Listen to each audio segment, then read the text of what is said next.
তুমি অপূর্ব। তবে কি জানো, তোমার সৌন্দর্য অনায়াসে ফুটে ওঠে তোমার গায়ে জড়ানো সুতোর মসৃণ শাড়ি, কপালের ছোট্ট কালো টিপ আর চোখে গাঢ় কাজলে।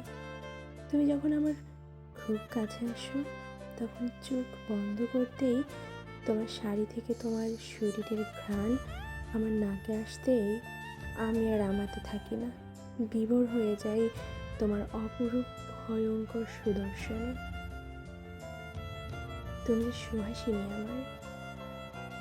কাজল চোখে চোখ রাখতেই আমি হারিয়ে যাই তোমার চোখের নেশায়। তোমার চোখের মায়ায় নিজেকে হারিয়ে যখন আমি দিক শূন্য, তখন তুমি আরো পাগল করে দাও মিষ্টি হেসে।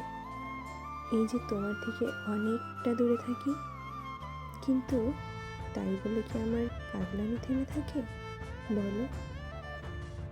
শাড়ি পরে আমার দু চোখের সামনে এলেই যে সব অভিমান ভুলে তোমার কাছে টেনে নিতে ইচ্ছে করে, পুরো আলিঙ্গনে টেনে নিয়ে বুকটা শীতল করতে ইচ্ছে করে।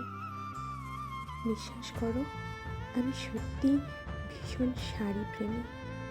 তবে যে শাড়িটা তোমার গায়ে জড়িয়ে থাকে, যে শাড়িটা তোমার শরীরের ঘ্রাণ নিতে পারে, আমি শুধু সেই শাড়িটার প্রেমেই হাউডুবু খাই।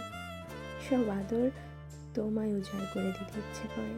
জানো তো, শাড়িতে তোমায় দেখলে আমি কবি থেকে হয়ে যাই অবাধ্য প্রেমিক, যেটা শুধুমাত্র তোমার জন্য। বুঝলে তুমি?